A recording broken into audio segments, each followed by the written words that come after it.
여러분 안녕하세요. 이번 해설에서는 요즘 시장을 뜨겁게 달구고 있는 AI 열풍, 그 이면을 좀 파헤쳐 보려고 합니다. 겉으로 보이는 화려한 AI의 환상을 넘어서 도대체 무엇이 지금의 이 미친 듯한 자산 시장을 실제로 끌어올리고 있는지 그 진짜 엔진에 대해 이야기해 보겠습니다. 자, 바로 시작해 볼까요? AI 기술이 엄청난 혁신이라는 건 모두가 아는 사실이죠. 실제 가치도 분명히 검증되고 있고요. 그런데 여기서 한번 생각해 봐야 합니다. 과연 지금의 폭발적인 시장 가격이 오직 기술적 가치 하나만으로 설명이 될까요? 아니면 혹시 엄청난 규모의 숨겨진 유동성이 가치와 가격 사이의 틈을 미친 듯이 벌려놓고 있는 건 아닐까요? 이게 바로 우리가 오늘 던져야 할 가장 중요한 질문입니다. 오늘 살펴볼 핵심 내용들입니다. 첫째, AI 가치와 시장 가격의 괴리. 둘째, 심화되는 경제적 디커플링. 셋째, 숨겨진 엔진인 재무부의 유동성. 넷째, 지정학과 선거 베팅. 다섯째, 나스닥 3만 포인트의 리스크. 그리고 마지막으로 하반기 전략과 멘탈 관리입니다. 쭉 한번 훑어보면서 올 하반기 시장에서 살아남기 위한 생존 로드맵을 같이 그려보겠습니다. 자, 첫 번째 파트입니다. 괴리, 즉 AI의 가치와 시장 가격 사이의 틈이죠. 이 현상이 도대체 왜 지금 시장의 불안감을 키우고 있는지 바로 확인해 보겠습니다. 여기서 진짜 흥미로운 게 하나 있는데요. 바로 극단적인 쏠림 현상입니다. 4월 이후에 S&P 500 지수가 12% 넘게 올랐잖아요. 그런데 놀라운 건 그 전체 상승분의 무려 절반가량을 딱 5개 거대 기업이 멱살 잡고 끌어올렸다는 거예요. 불확실성이 워낙 커지니까 사람들이 겁을 먹고 오직 확실하다고 믿는 극소수의 기업에만 돈을 쏟아붓고 있는 거죠. 사실 AI가 포함된 IT 섹터의 이익 성장률을 보면 전년 대비 50%를 훌쩍 넘길 정도로 폭발적이긴 합니다. 대단하죠. 하지만 지금 시장은 엄청난 고민에 빠져 있어요. 이 기술 혁신이 진짜 돈이 된다는 걸 인정하면서도 동시에 잠깐 이거 혹시 갑자기 쏟아진 돈 때문에 가격에 거품이 낀 거 아니야? 하고 끊임없이 의심하고 있는 겁니다. 말 그대로 가치와 유동성 사이의 줄다리기가 벌어지고 있는 셈이죠. 이어서 두 번째 파트. 심화되는 경제적 디커플링 현상에 대해 팩트체크를 좀 해보겠습니다. 화려한 주식시장 뒤에 가려진 실물 경제의 진짜 균열을 봐야 하거든요. 지금 전 세계 원유 재고량이 90억 배럴에서 76억 배럴로 말 그대로 뚝 떨어졌습니다. 이게 무슨 의미냐면요. 만약 이 속도로 재고가 계속 줄어들면 오는 9월쯤에는 68억 배럴이라는 위험한 마지노선에 도달하게 된다는 뜻입니다. 이 68억 배럴은 인프라가 정상적으로 돌아가기 위한 최소한의 한계치거든요. 재고를 다시 채우는 데는 시간이 꽤 걸리기 때문에 결국 에너지 가격이 계속 높은 수준을 유지할 수 있다는 심각한 경고인 셈이죠. 그리고 이 데이터가 우리 경제가 얼마나極端적으로 쪼개져 있는지 그 디커플링 현상을 기가 막히게 보여줍니다. 물가가 오르니까 다들 주유소에서 결제하는 금액 자체는 늘었겠죠? 그런데 실제로 차에 넣은 기름의 양을 비교해보면 충격적입니다. 저소득층의 휘발유 소비량은 2023년 이후 최저치로 그냥 곤두박질 쳤어요. 반면에 고소득층은 약간 줄어드는데 그쳤죠. 경제적 고통이 철저하게 양극화되어 있다는 아주 뼈아픈 증거입니다.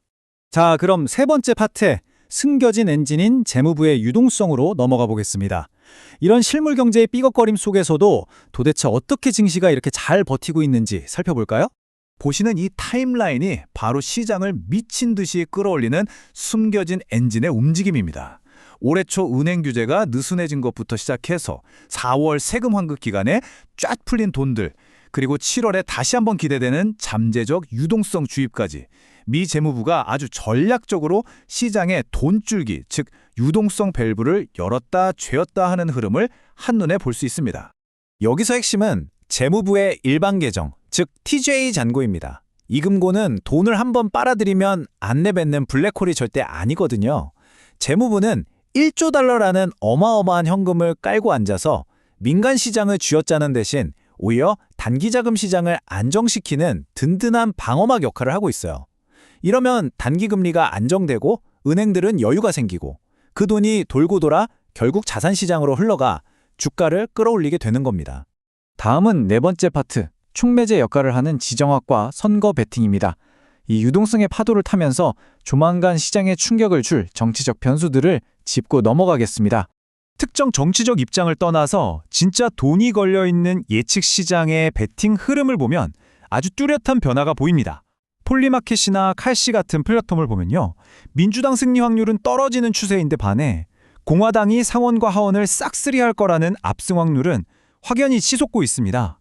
11월 선거가 다가올수록 시장은 이런 정치 지형의 변화를 자산 가격에 빠르게 반영하기 시작할 겁니다. 국내 선거뿐만이 아니죠. 미국과 중국 사이의 이 팽팽한 긴장감 역시 여름 내내 시장을 짓누르는 핵심 변수가 될 겁니다. 11월 외교 일정까지 이어지는 뉴스 헤드라인 하나하나에 전 세계의 유동성 자금이 극도로 민감하게 반응할 수밖에 없는 환경입니다. 자, 이제 5번째 파트, 리스크, 즉 나스닥 3만 포인트의 위험성입니다. 유동성이라는 연료를 태우며 무섭게 달려온 이 거대한 엔진이 과연 어느 지점에서 과열될지 진단해 보겠습니다. 우리가 진짜 눈여겨봐야 할 숫자가 바로 23배입니다. S&P 500의 12개월 선행 PE 비율이 23배에 도달하는 시점인데요. 이게 대략 나스닥 지수가 3만 포인트에 도달하는 시기와 얼추 맞아떨어집니다. 이 구간이 왜 무섭냐면 주가가 오르는 속도가 기업들이 실제로 돈을 버는 속도를 비정상적으로 앞질러버리는 아주 위험한 괴리가 발생하는 지점이기 때문이죠. 주가 상승 속도가 실제 실적을 넘어서면 어떻게 될까요? 네, 당연히 유동성에 따른 조정이 올 수밖에 없습니다. 5월 중후반에 이미 이 변곡점을 건드렸다는 건 7월에 새로운 유동성이 풀리며 시장을 도와주기 전까지, 즉 6월 한 달 동안은 불가피하게 시장이 좀 고통스러운 조정기를 겪어야 한다는 걸 의미합니다. 맹목적으로 오르기만 하던 시장이 잠시 숨을 고르는 셈이죠. 자, 드디어 마지막 6번째 파트입니다. 하반기 전략과 멘탈 관리 로드맵인데요. 지금처럼 롤러코스터를 타는 시장에서 어떻게 멘탈을 잡을 수 있을지 구체적인 생존 가이드를 세워드리겠습니다. 6월 이후 하반기를 안전하게 넘기시려면 매일 쏟아지는 자극적인 뉴스의 소음은 과감히 끄시는 게 좋습니다. 대신 화면에 보이는 이 5가지 핵심 지표들만 매주 기계적으로 체크하세요.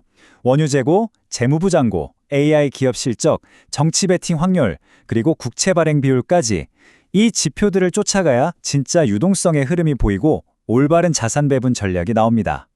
나만 빼고 다 돈 버는 것 같은 그 불안감, 포모를 이겨내시려면요. 시장이 유동성으로 굴러간다는 사실을 딱 인정하셔야 합니다. 6월의 스트레스는 폭락이 아니라 건강한 조정이라고 생각하시고요. 다가올 7월에 새로운 유동성 사이클을 차분히 준비하는 겁니다. 여름휴가 때 괜히 스마트폰 들여다보면서 뇌동매매하는 것보다 재무부의 동풀기 스케줄에 맞춰 투자 호흡을 조절하는 게 훨씬 안전하고 현명한 방법입니다. 자, 이제 선택은 여러분의 몫입니다. 소외될지 모른다는 그 두려움에 휩쓸려 여름을 망치시겠습니까? 아니면 오늘 정리해드린 이 로드맵으로 시장의 숨겨진 유동성 사이클을 완벽하게 지배하시겠습니까? 광란의 시장에서 살아남으려면 막연한 공포를 논리와 데이터로 덮어버려야 합니다. 눈앞에 화려한 AI의 환상에만 현혹되지 마시고 시장을 실제로 움직이는 저 깊은 곳의 진짜 엔진에서 절대 눈을 떼지 마시기 바랍니다.